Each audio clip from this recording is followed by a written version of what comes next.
The child labor auction in Omaha was nearing its end when rancher William Carter saw her, a frail Apache girl of 14 with eyes that held secrets darker than the Nebraska night. He paid $50, not knowing that this broken child would become the key to saving his dying ranch, his barren marriage, and his own tortured soul. What happened next would shake the very foundations of the Wild West. Before we dive into the story, we'd love to hear your thoughts on the writing and flow. Help us grow, and thank you for being here.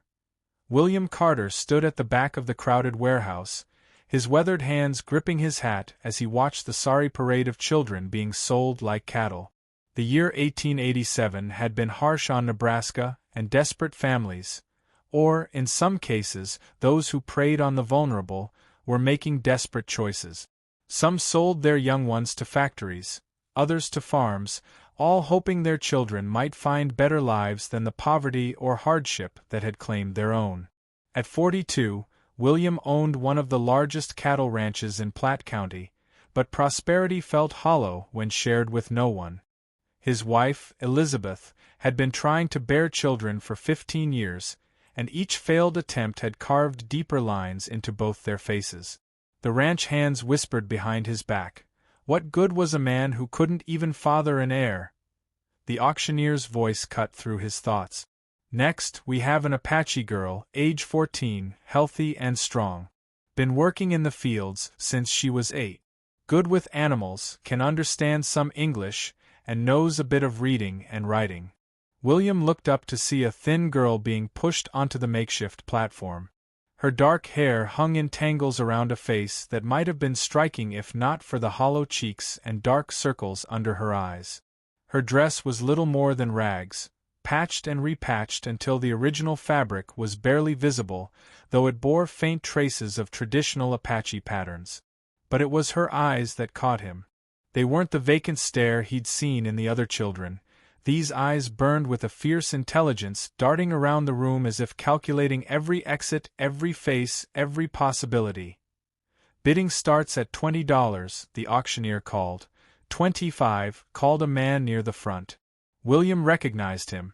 Thomas Grayson, who owned a small farm south of town. Grayson was known for working his help near to death. 30, came another voice. William found himself stepping forward before he'd made a conscious decision. 50. The warehouse fell silent. $50 was more than most of these children would earn in 2 years of labor. The auctioneer's eyes lit up with greed.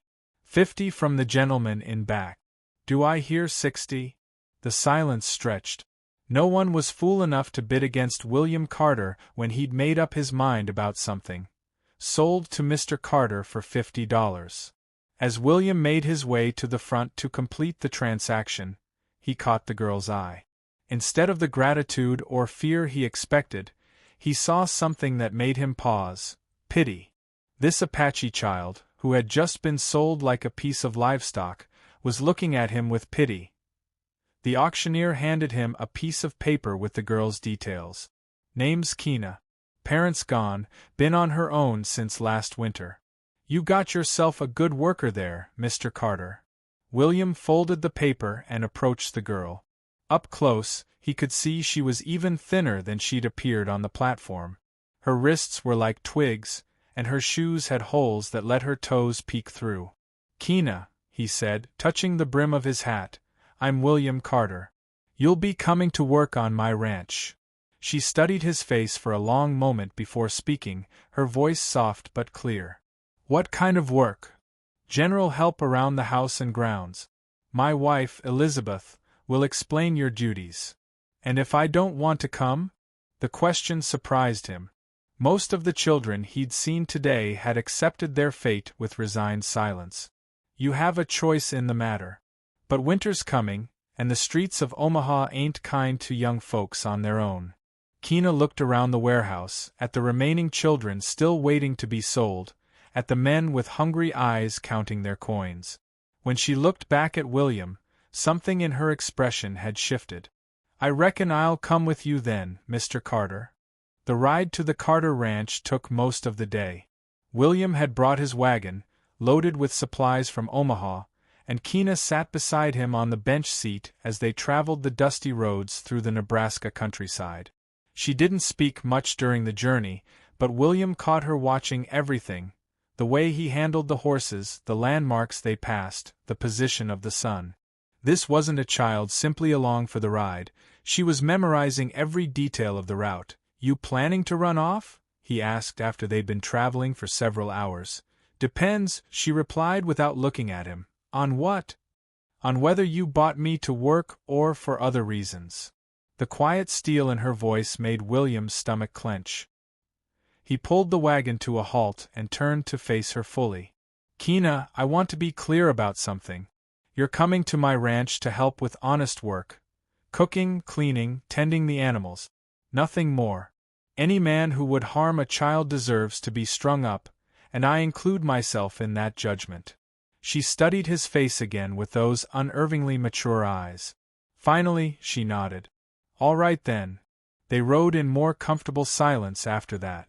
As the sun began to set, they crested a hill, and Keena got her first look at the Carter Ranch. It sprawled across the valley below them like a small town. The main house was built of sturdy timber with a wraparound porch and dormer windows. A large barn stood to one side, with several smaller outbuildings scattered around the property. Cattle dotted the pastures that stretched as far as the eye could see. "It's bigger than I expected," Keena said softly. "Took me 20 years to build it up," William replied with quiet pride. "Of course, it'll all belong to strangers when I'm gone, seeing as Elizabeth and I haven't been blessed with children." Something flickered across Keena's face at those words, but she said nothing. As they pulled up to the main house, a woman emerged onto the porch. Elizabeth Carter was still handsome at 38, with blonde hair only lightly touched with gray and a figure that spoke of good living, but there was a tightness around her eyes that suggested years of disappointment. "William," she called as he climbed down from the wagon, "you're later than I expected." "Had some business in town," he replied, then turned to help Keena down. "Elizabeth, this is Keena. She'll be helping around the house." Elizabeth's eyes widened as she took in the girl's ragged appearance. "My lord, child, you look like you haven't had a proper meal in months." "Probably hasn't," William said. "I was thinking she could have the small room off the kitchen." "Nonsense," Elizabeth said briskly. "She'll have the spare bedroom upstairs. Come along, dear, let's get you cleaned up and fed." As Elizabeth led Keena into the house, William watched from the porch. He'd expected his wife to be pleased with the help, but there was something almost desperate in the way she'd taken charge of the girl. Inside, Elizabeth was already bustling around the kitchen, heating water and pulling food from the pantry. "Sit down, Keena, that is your name, isn't it? Such a pretty name. I had a sister named Clara once." Keena perched on the edge of a chair, her eyes taking in the warm kitchen with its polished wood surfaces and cheerful curtains. "It's very nice here, Mrs. Carter." "Oh, call me Elizabeth, dear. We're not formal folk." Elizabeth set a plate of bread and cold meat in front of her. "Now eat up while I prepare a bath for you." As Keena ate, slowly at first, then with increasing hunger, Elizabeth chattered about the house, the ranch, the nearby town. But William, watching from the doorway, noticed how his wife's hands shook slightly as she worked and how her voice had a brittle quality he hadn't heard in years. When Keena had finished eating, Elizabeth led her upstairs to the spare bedroom. It was simply furnished but clean and comfortable, with a window that looked out over the ranch ground. "This will be your room," Elizabeth said, smoothing the quilt on the bed. "I'll bring you some proper clothes tomorrow. I think I have some things that might fit." "Thank you," Keena said. "I'm not used to such kindness." Elizabeth's face crumpled for just a moment before she composed herself. "Every child deserves kindness, dear. Now, let's get you that bath." The next few weeks fell into a rhythm. Keena proved to be everything the auctioneer had promised and more. She was up before dawn, helping Elizabeth with breakfast for the ranch hands. She tended the vegetable garden with a skill that suggested years of experience, her hands moving with a quiet confidence born of her Apache upbringing. She could mend clothes, churn butter, and even help with the animals when needed. But it was her effect on Elizabeth that William found most remarkable. His wife, who had grown increasingly withdrawn over the years of failed pregnancies, seemed to come alive again. She spent hours teaching Kina to cook special dishes, showing her how to arrange flowers from the garden, even reading to her in the evenings. "She's a bright girl," Elizabeth told William one evening as they sat on the porch. "She learns everything so quickly." "Maybe too quickly," William replied, watching Kina in the distance as she helped one of the ranch hands doctor a lame horse. "Sometimes I get the feeling she's older than her years." "She's had to grow up fast, poor thing," Elizabeth said. "But she's safe now." William nodded, but something nagged at him. Kina worked hard and caused no trouble, but there were moments when he caught her watching the horizon with a calculating expression or noticed how she always seemed to know exactly where everyone was at any given time. One evening in October, he found her in the barn after supper, sitting in the loft and staring out at the darkening sky. He climbed up to join her. "Penny for your thoughts," he said. She glanced at him, then back at the sky. "I was thinking about my parents. The auctioneer said they were gone. They are, but before that they had dreams. My father wanted to keep our people's ways alive, even so far from our lands. My mother wanted to learn the white man's writing, to tell our stories. I wonder if I'll ever have dreams like that." "What kind of dreams would you have?" She considered the question seriously. "I think I'd like to learn to read better. Real books, not just the ones they give to children. And maybe learn about numbers, not just counting, but the kind of arithmetic that helps you figure out important things." William was intrigued. "What kind of important things?" "Like how much cattle a ranch can support. How to tell if you're making money or losing it. How to plan for bad years." She looked at him directly. "How to make sure you never have to sell your children." The words hit him like a physical blow. In all his years of running the ranch, he'd never talked to anyone, not even Elizabeth, about the financial side of the operation. Yet this 14-year-old Apache girl had somehow grasped that this knowledge was power. "I could teach you," he found himself saying. "If you're truly interested." Her eyes lit up. "You would?" "Reading, writing, arithmetic, the basics of running a ranch. But it would be in addition to your regular work, not instead of it." "I understand." And so began Kina's education. After the evening chores were done, she would join William in his study, where he taught her to read from his collection of books and showed her how to work with numbers. She absorbed everything with a hunger that amazed him. Elizabeth was delighted with the arrangement. "It's wonderful to see her learning," she told William. "Every girl should have an education."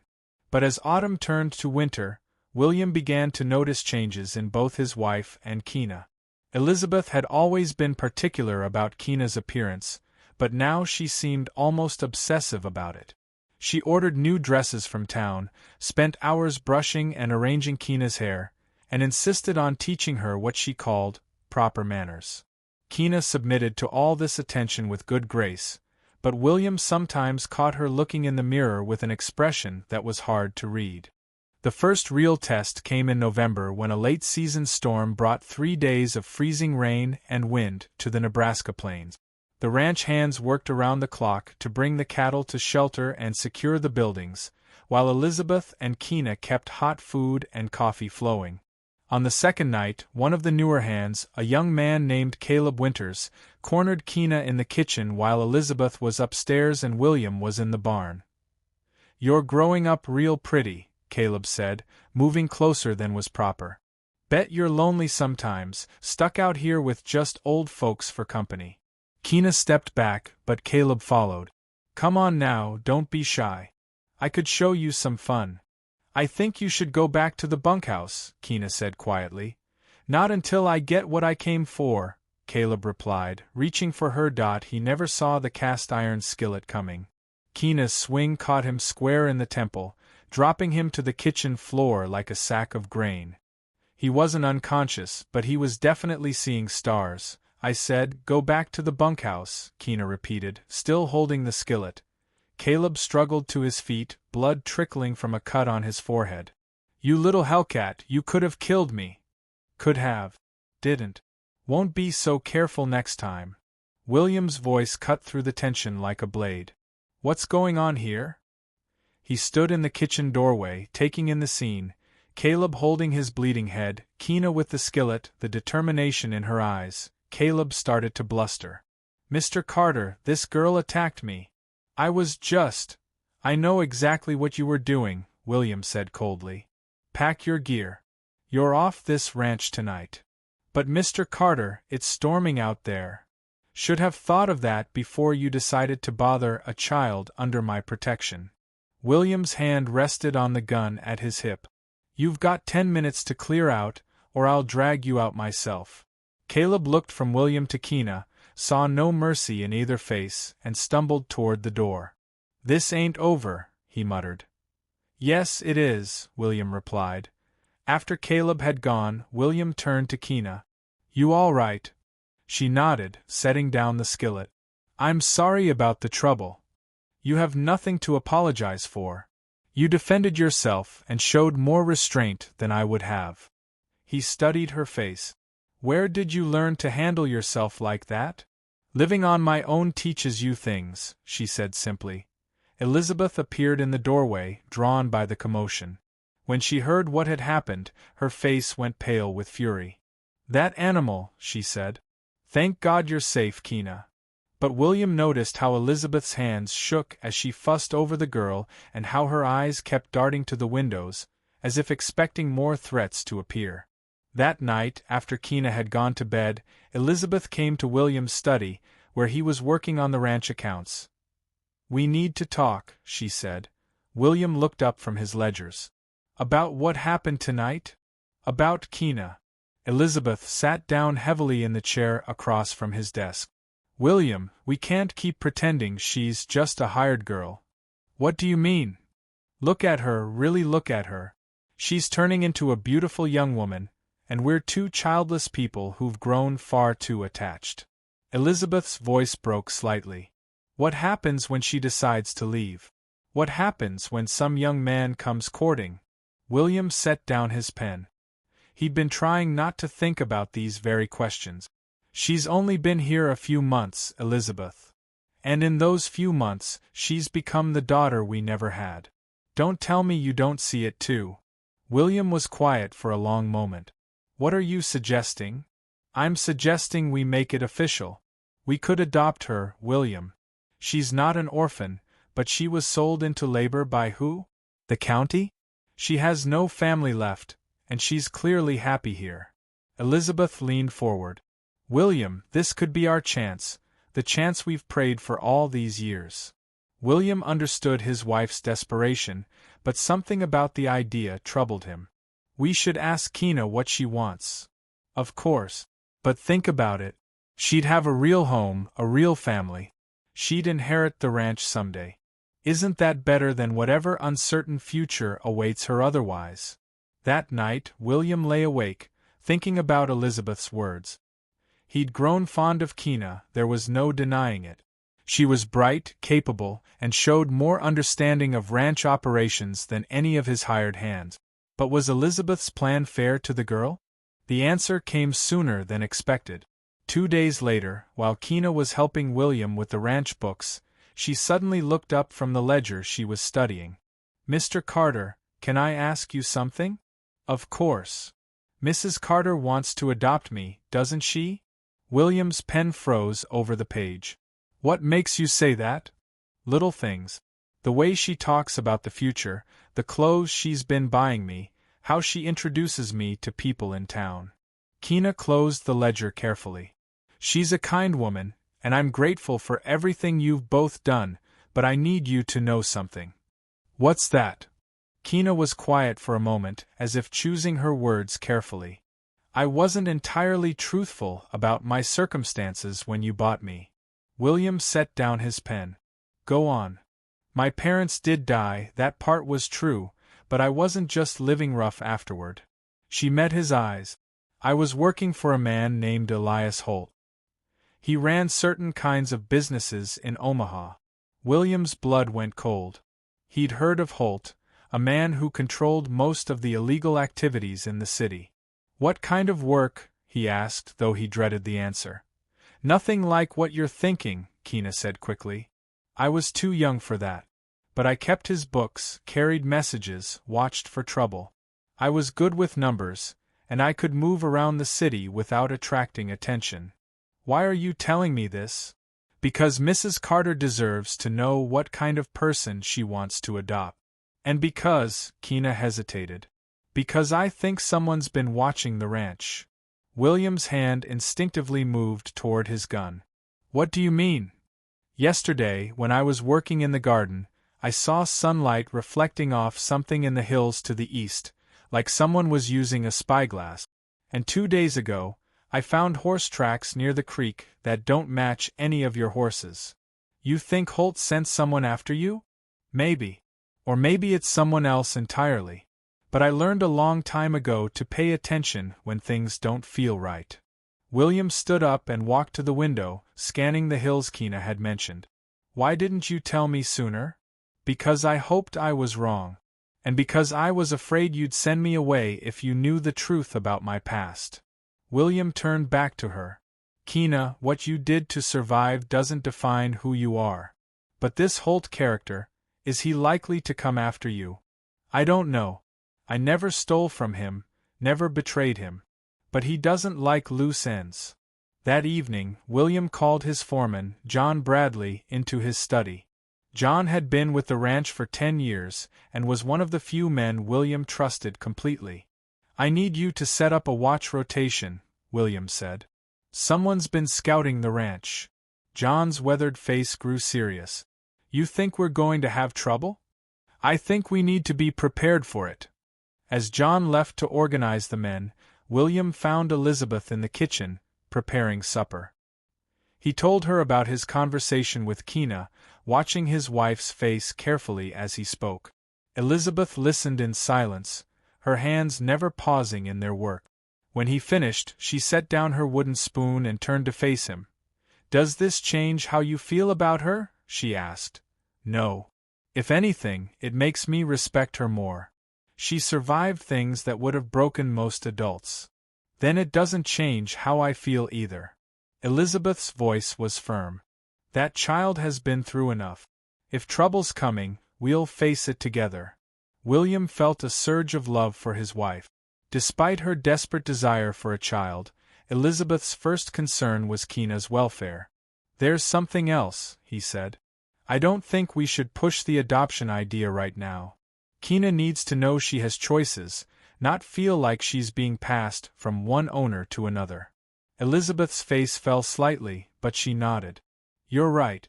But William, I need you to know that girl has brought something back to life in me that I thought was dead forever." "I know. She's done the same for me." The attack came 3 nights later, just before dawn. Keena, who had taken to sleeping lightly, heard the horses before anyone else. She slipped from her bed and peered out her window to see 6 men riding hard toward the ranch house. She ran to William and Elizabeth's room, pounding on the door. "Mr. Carter. Riders coming fast." William was up instantly, grabbing his rifle from beside the bed. "How many?" "6 that I could see." Elizabeth was already pulling on her robe. "Is it Holt?" "I don't know, but we need to get ready." William sent Elizabeth to wake the ranch hands while he and Keena took positions at the front windows. In the gray pre-dawn light they could see the riders spreading out to surround the house. "Keena," William said quietly, "there's a shotgun in the kitchen pantry. You know how to use one?" "Yes, sir." "Good. Watch the back door." As Keena moved to the kitchen, she caught sight of the lead rider's face in the growing light. Her stomach clenched with recognition. It was Caleb Winters, the hand William had fired, and behind him rode several men she recognized from her time in Omaha. The attack began with a shout from Caleb. "Carter, send out the girl and nobody gets hurt." William's voice rang out from the front window. "You're trespassing on my land. Clear out while you still can. This ain't about you, old man. It's about the girl. She stole something that belongs to my employer. Keena felt a chill of fear. She had taken something from Holt before she left Omaha, a small ledger that contained records of his payments to various city officials. She'd thought of it as insurance, something to keep her safe if Holt ever came after her. But apparently, he wanted it back badly enough to send men across half of Nebraska. The first shots came from the east side of the house, where two of Holt's men were trying to force their way into the barn. John Bradley and another ranch hand returned fire from the barn loft, and the attackers fell back. Keena heard glass breaking in the front room and knew someone was trying to get in through a window. She left her position at the back door and crept toward the sound, shotgun ready. She found one of Holt's men halfway through the parlor window, struggling to get his legs inside. Keena didn't hesitate. She fired once, and the man tumbled back outside with a scream. "Keena!" Elizabeth's voice came from upstairs. "Are you all right?" "Fine," Keena called back, reloading the shotgun. The battle continued for what felt like hours but was probably only 20 minutes. William and his men had the advantage of defensive positions, but Holt's men were well armed and determined. Finally, Caleb's voice cut through the gunfire. "Carter, I'm coming in under a white flag. I want to talk." William considered for a moment, then called back, "Come ahead, but keep your hands where I can see them." Caleb approached the front porch with his hands raised, though Keena noticed he was careful to stay behind cover. "Carter, this is simple. Send out the girl and we'll ride away. What makes you think I'd turn over a child to scum like you? Because if you don't, we'll burn you out. We've got the numbers and the firepower." William was about to respond when Keena stepped onto the porch, her shotgun cradled in her arms. "Caleb," she said, her voice steady. The young man's face twisted with anger and desire. "There you are, pretty girl. You caused me a lot of trouble." "You caused your own trouble," Keena replied. "What does Holt really want?" "You know what he wants. That little book you took when you ran off." William looked at Keena in surprise, but she kept her eyes on Caleb. "And if I give it to him? Then you're free to go. Holt doesn't want you. He's got plenty of girls. He just wants his property back." Keena was quiet for a long moment, thinking. The ledger was hidden in her bedroom, sewn into the lining of her old dress, the one she'd been wearing when William bought her. She'd kept it as insurance, but now it seemed like it might be the key to everyone's safety. "All right," she said finally. "But I want something in return." Caleb grinned. "You ain't in a position to bargain, girl. Aren't I?" Keena gestured around the ranch.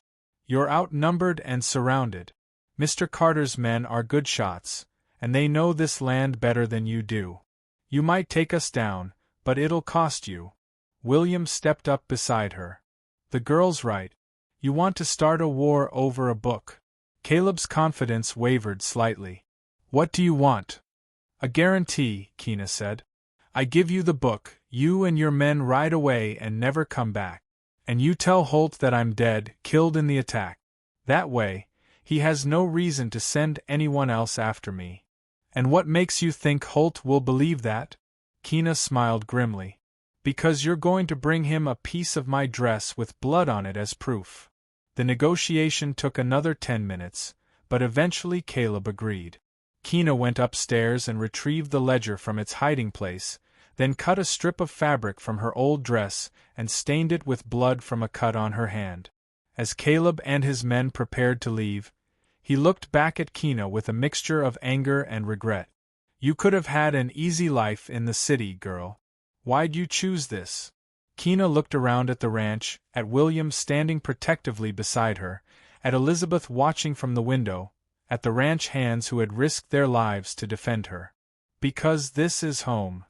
In the weeks that followed the attack, life on the Carter ranch settled into a new rhythm.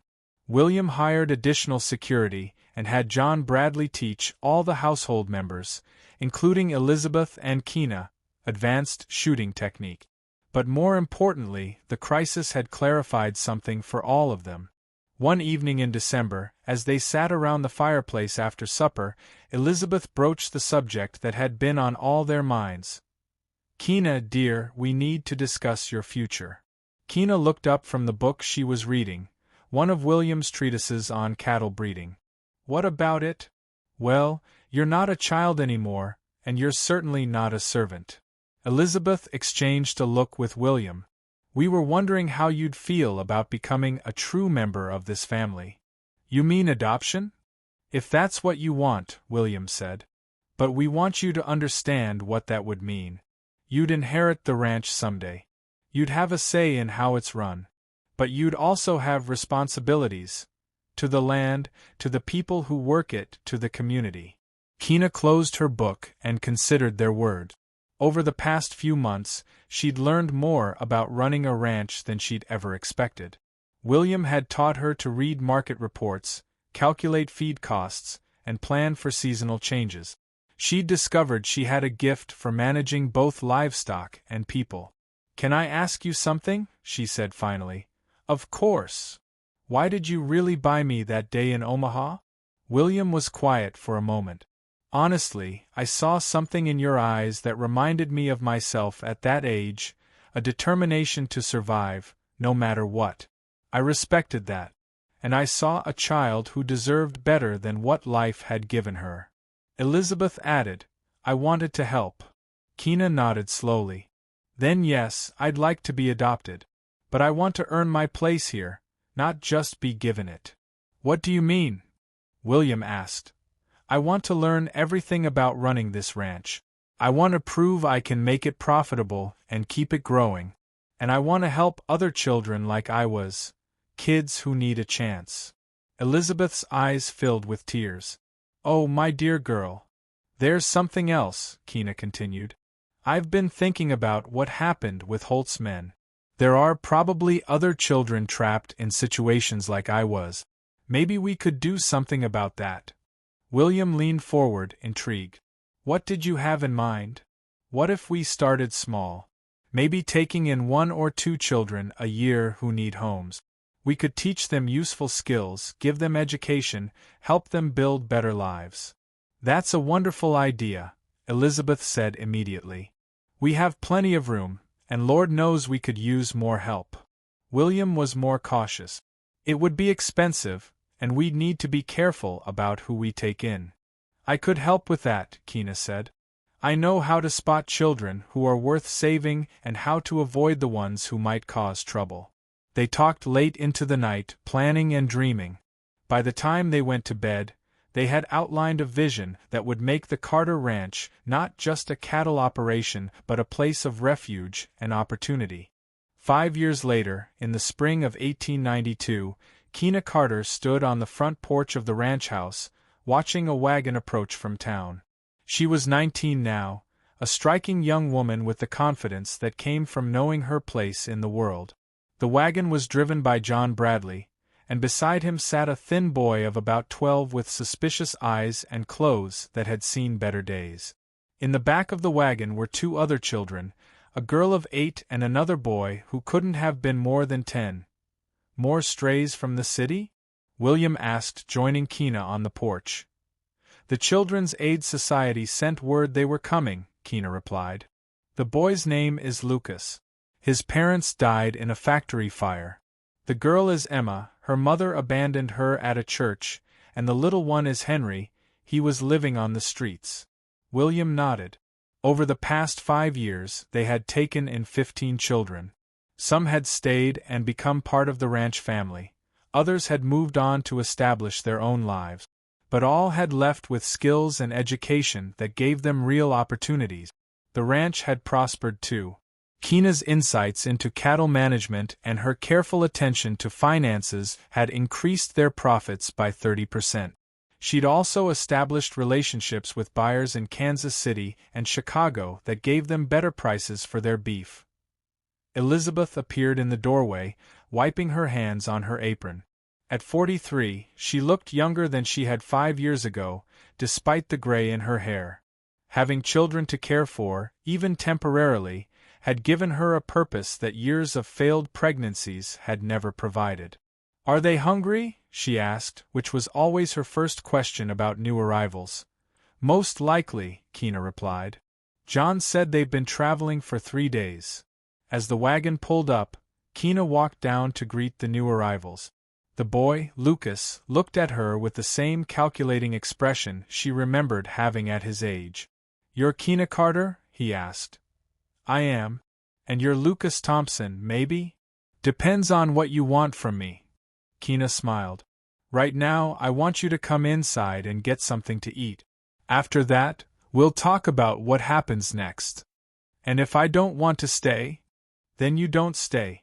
But before you decide, let me show you something." She led him to the barn, where several of the older children who had become permanent residents were working with the horses. One of them, a young man of 18 named Daniel, looked up from the horse he was shoeing. "New arrivals?" he asked. "Lucas, Emma, and Henry," Keena replied. "Daniel, why don't you tell Lucas about your first week here?" Daniel grinned. "I spent most of it planning ways to run off. Figured these folks were just another kind of trap." "What changed your mind?" Lucas asked. "They kept their word about everything. Said I could leave anytime, and they meant it. Said they'd teach me useful skills, and they did. Said they'd treat me fair, and they have." Daniel returned to his work on the horse's hoof. "Been here 4 years now. Next month, I'm starting my own blacksmithing business in town." Lucas looked around the barn, taking in the well-maintained equipment and healthy animals. "And they don't make you do anything improper?" "Never," Daniel said firmly. "Mr. and Mrs. Carter are good people. So is Keena. They saved my life." That evening, after the new children had been fed and settled into the bunkhouse where the temporary residents lived, Keena sat in William's study, working on the ranch accounts. He looked up from his correspondence. "You realize what we've built here, don't you? A cattle ranch? More than that. We've created something that will outlast all of us. These children we've helped, they'll go on to help others. The skills they've learned, the values they've absorbed, they'll pass those on." Keena set down her pen. "Do you ever regret buying me that day in Omaha?" William considered the question seriously. "Not for a moment. Best $50 I ever spent. But I have to ask you the same thing. Do you ever regret coming with me?" "Never," Keena's voice was firm. "You and Elizabeth gave me something I thought I'd lost forever, the chance to be part of a real family. And now you're giving that same chance to others." Keena nodded, then looked out the window at the bunkhouse where the new children were settling in for their first night. "William, there's something I've been thinking about." "What's that?" "I'm 19 now, old enough to marry if I wanted to. But I keep thinking about all the children out there who need help, and all the work we still have to do here." She paused. "What if this is my calling? What if, instead of having children of my own, I meant to help the ones who have no one else?" William studied her face carefully. "That's a big decision, Keena. Are you sure you're not just afraid of leaving what's familiar?" "Maybe a little," she admitted. "But mostly I feel like this is where I belong, this ranch, this work, this family we've built. It feels right." "Then that's enough for me," William said. "But remember, you're still young. You might change your mind someday. And if I do, I know you and Elizabeth will support whatever decision I make. Always." The real test of everything they'd built came in the summer of 1893 when a severe drought struck Nebraska. Cattle were dying across the state, and many ranchers were facing bankruptcy. William called a meeting of all the ranch residents, permanent and temporary, to discuss their situation. "I won't lie to you," he said, addressing the group gathered in the main barn. "This is the worst drought I've seen in 20 years. We're going to have to make some hard choices." Lucas, who had been at the ranch for a year and had become one of its most dedicated residents, raised his hand. "What kind of choices?" Keena answered. "We might have to sell some of the cattle early, before they lose too much weight. And we'll need to find new water sources for the ones we keep." "What about us?" asked Clara, a 15-year-old girl who had arrived 6 months earlier. "Will you have to send us away?" Elizabeth, who had been quiet until now, spoke up firmly. "Absolutely not. This family sticks together, no matter what. Daniel stepped forward. Mrs. Carter, Keena, Mr. Carter, you've all done so much for us. Now it's our turn to help. We can work longer hours, take on extra responsibilities, whatever you need. Murmurs of agreement came from around the group. Even the newest arrivals nodded their willingness to help. Over the following months, the ranch family pulled together in ways that amazed even William. The older children took on adult responsibilities without complaint. Lucas revealed a talent for finding water sources and helped dig 2 new wells. Clara organized the younger children into efficient work crews. Emma, despite being only 9, proved to have a gift for caring for sick animals. But it was Keena who truly stepped up as a leader. She negotiated deals with cattle buyers, managed the ranch's dwindling finances with careful precision, and somehow kept everyone's spirits up even when things looked darkest point one evening in August. As they sat on the porch after another scorching day, Elizabeth took Keena's hand. "I need to tell you something," she said. "What?" "When William first brought you home, I thought I wanted a daughter. But what I got was so much more than that." "What do you mean?" "I got a partner, someone who could carry on what we've built here long after William and I are gone." Elizabeth's eyes were bright with unshed tears. "You've become the heart of this place, Keena. These children look up to you, not because they have to, but because they want to." Keena squeezed her adopted mother's hand. "I learned from the best." William, who had been listening quietly, cleared his throat. "There's something Elizabeth and I have been discussing, and we think it's time to make it official." "What's that?" "We want to make you a full partner in the ranch, equal shares in everything. The land, the cattle, the profits, the decisions." Keena's eyes widened. "William, I don't know what to say." "Say yes," Elizabeth urged. "You've earned it 10 times over." "But what about when you have children of your own someday?" William and Elizabeth exchanged a look. "Keena," Elizabeth said gently, "you are our child. And all these other children we've helped raise, they're our legacy too. This ranch isn't just about blood family anymore. It's about chosen family."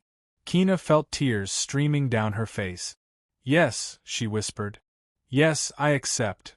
10 years later, in 1903, the Carter Ranch had become legendary throughout Nebraska. What had started as a desperate attempt by a childless couple to find purpose had grown into something far greater. Keena, now 29, stood before a crowd of dignitaries from Lincoln who had come to see what newspapers were calling the Carter Miracle. Over the past 15 years, the ranch had taken in more than 60 children. Most had gone on to successful lives as teachers, business owners, skilled craftsmen, and even a few who had started their own ranches using the knowledge they'd gained. "Ladies and gentlemen," Keena addressed the crowd, "what you see here isn't the result of any one person's vision. It's what happens when you give children what they need most. Not just food and shelter, but education, opportunity, and the knowledge that someone believes in them." Governor Ezra Thornton himself was present, along with representatives from the Children's Aid Society and several wealthy philanthropists who were interested in funding similar operations. "Mrs. Harrison," the governor said, gesturing to the wedding ring Keena now wore, "or should I say Miss Carter?" "It's Mrs. Harrison now, actually," Keena replied with a smile. She had married John Bradley's younger brother, Nathan, the year before, though she had kept her role in managing the ranch. "But the work continues, regardless of my name." The governor nodded. "Tell us about your success rate. We understand that over 90% of the children who've lived here have gone on to productive, law-abiding lives." "That's correct, but I think the real measure of success is different." Keena gestured to the crowd around them, many of whom were former residents of the ranch who had returned for this special day. "The real success is that these young people learned they had value, that they could make choices about their lives, and that they had the power to help others in turn." Lucas Thompson, now 22 and the owner of a successful freight business, stepped forward. "Governor, I was 12 when I came here, Angry, suspicious, sure that every adult was trying to cheat me somehow. Mrs. Harrison, Kina, she didn't try to change me overnight. She just showed me that there was another way to live. Clara Martinez, who had become a schoolteacher, added, they taught us that our past didn't have to define our future. But more than that, they showed us how to give back. The governor was clearly impressed. And this model could be replicated elsewhere? William, now 58 but still vigorous, answered, we believe so. But it requires more than just money. It requires people who are committed to seeing each child as an individual, not just another mouth to feed. The key, Elizabeth added, is treating them as family members, not charity cases. As the day's festivities continued, Kina found herself standing apart from the crowd, looking out over the ranch that had become her life's work. Nathan came up beside her, slipping his arm around her waist. Proud of what you've built? He asked. Proud of what we've all built together, she corrected. Sometimes I think about what would have happened if William hadn't been at that auction in Omaha. But he was. And you were brave enough to trust him. Kina nodded, then looked at the group of current residents who were helping serve refreshments to the visitors. Among them were 2 new arrivals, siblings who had been orphaned when their parents died in a mining accident. Do you think we're making a real difference? She asked her husband. Look around, Nathan replied. 63 children who have better lives because of this place, some of them now helping other children in turn. If that's not making a difference, I don't know what is. That evening, after all the visitors had gone, the ranch family gathered for their traditional Sunday dinner.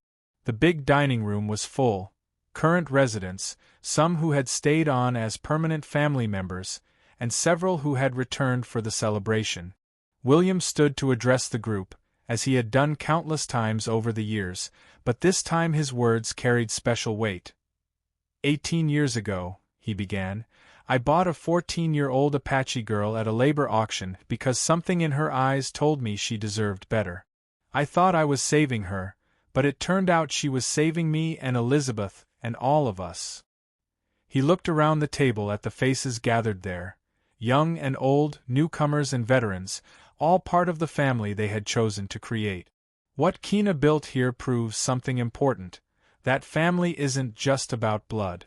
It's about commitment, about choosing to care for each other, about passing on the best of what we've learned.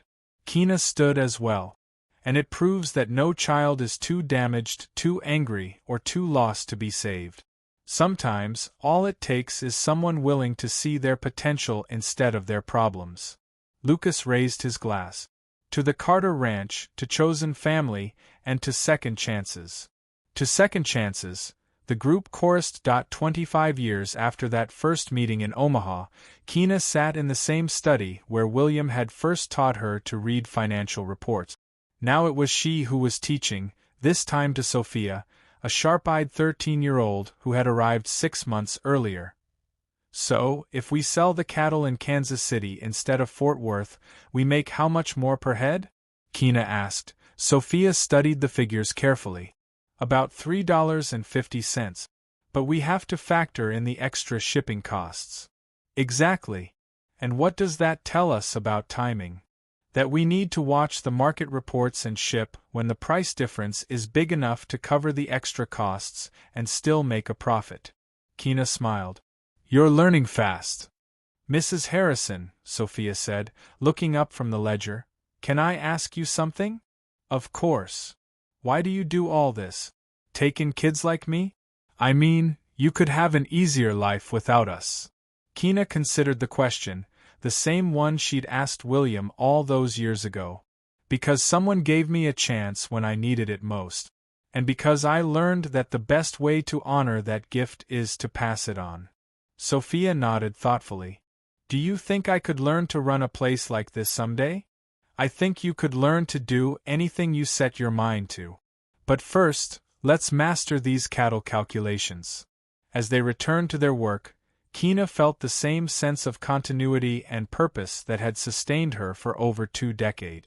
Outside, she could hear the voices of children playing in the yard, the sound of ranch hands working with the horses, and Elizabeth calling everyone in for supper.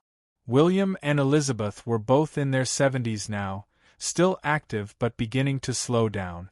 Soon, the full responsibility for the ranch and its mission would fall to Keena and Nathan. But she wasn't worried. They had built something strong enough to last, something that would continue to offer hope and opportunity to children who needed both. The girl who had been sold at a labor auction in Omaha had become the woman who ensured that no child in her care would ever face such a fate. It was, she reflected, a pretty good life's work. As the sun set over the Nebraska hills, painting the sky in shades of gold and crimson, Keena closed the ledger and prepared to join her family for dinner. Tomorrow would bring new challenges, new children to help, new opportunities to make a difference.